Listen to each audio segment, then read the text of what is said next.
بسم اللہ الرحمن الرحیم والذین جاہدوا فینا لنہدینہم سبلنا وان اللہ لمع المحسنین۔ ترجمہ: اور جو لوگ ہماری راہ میں مشقتیں برداشت کرتے ہیں ہم انہیں اپنی راہیں ضرور دکھا دیں گے، یقیناً اللہ تعالیٰ نیکوکاروں کا ساتھی ہے۔ السلام علیکم ویورز، آج کی یہ ویڈیو حضرت امام جعفر الصادق علیہ السلام کے بارے میں ہے، تو آئیے گفتگو کا آغاز کرتے ہیں۔ حضرت امام جعفر الصادق علیہ السلام اہل بیت اطہار میں سے ہیں۔ آپ کا شجرہ نسب یہ ہے کہ حضرت امام جعفر الصادق علیہ السلام ولد جناب حضرت امام محمد باقر علیہ السلام، ولد حضرت امام زین العابدین علیہ السلام، ولد جناب سید الشہداء حضرت امام حسین علیہ السلام، ولد جناب مولا کائنات حضرت امام علی علیہ السلام سے ہے۔ حضرت امام جعفر الصادق علیہ السلام نے ابتدائی تعلیم اپنے دادا جان حضرت امام زین العابدین علیہ السلام سے حاصل کی۔ آپ اپنے دادا جان حضرت امام زین العابدین کی خدمت میں 12 برس تک رہے۔ ان کے فیض صحبت سے اور آغوش تربیت سے مستفیض ہوتے رہے۔ حضرت امام زین العابدین علیہ السلام جو خود علم حدیث کا اتنا عظیم سمندر ہیں کہ حضرت امام زہری جو کہ اہل سنت کے اتنے عظیم محدث ہیں، وہ فرماتے ہیں کہ میں نے حدیث مبارکہ پر حضرت امام زین العابدین سے بڑھ کر کسی دوسری شخصیت کو نہیں پایا۔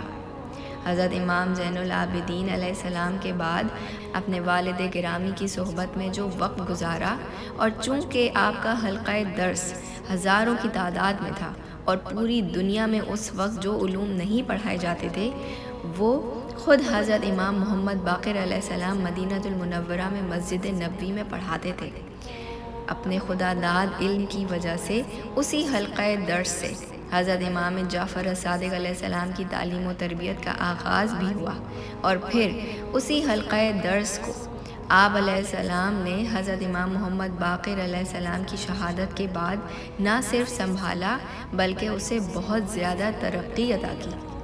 یہی بات ہے کہ جب جناب مولا کائنات علیہ السلام نے فرمایا تھا سلونی، یعنی پوچھو جو پوچھنا ہے، اور اب حضرت امام جعفر الصادق علیہ السلام کی زبان پر آیا سلونی یعنی مجھ سے پوچھو، جس سے یہ معلوم ہوتا ہے کہ جناب مولا کائنات باب مدینۃ العلم کا علم، شجاعت و بہادری، آپ کا تقوی و پرہیزگاری اور آپ کی شان و شوکت جاہ و جلال ائمہ کرام سے ہوتا ہوا حضرت امام جعفر الصادق علیہ السلام کے پاس جب آیا تو وہ اس کمال کو پہنچا تھا کہ آپ جیسے بحر ناپیدا کنارہ ہیں جو کہ دلوں کی کھیتیوں کو علوم و کمالات سے سیراب کرتے ہیں۔ ایک واقعہ ہے کہ ایک رات عباسی خلیفہ جس کا نام منصور تھا، منصور نے اپنے وزیر کو حکم دیا کہ جا کر حضرت امام جعفر الصادق علیہ السلام کو بلا لاؤ، میرا ارادہ ہے کہ ان کو قتل کر دوں۔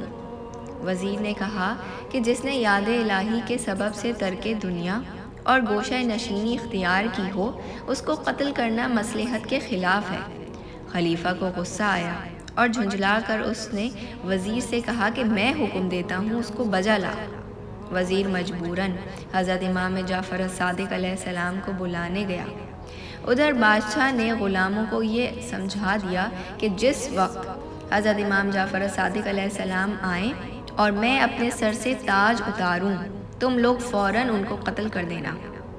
تھوڑی دیر میں وزیر اپنے ہمراہ حضرت امام جعفر الصادق علیہ السلام کو لیے ہوئے حاضر دربار ہوا۔ آپ کی شان جلالت نے ایسا اثر کیا کہ خلیفہ بے ساختہ اٹھ کھڑا ہوا اور آپ کا استقبال کر کے صدر مقام پر آپ کو بٹھایا اور خود ادب کے ساتھ آپ کی خدمت میں بیٹھا اور پوچھنے لگا کہ کوئی حاجت ہے تو بتائیے۔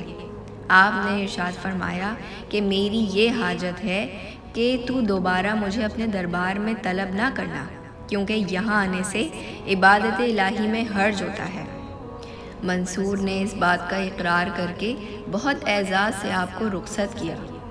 آپ کے ذاتی دبدبے سے منصور کا تمام بدن تھرانے لگا اور بے ہوشی اس پر طاری ہو گئی۔ 3 روز تک یہی حالت رہی، اور بعض لوگ کہتے ہیں کہ اتنی دیر وہ بے ہوش رہا کہ 3 نمازیں قضا ہوئیں۔ خلیفہ کی اس حالت پر غلاموں کو تعجب ہوا۔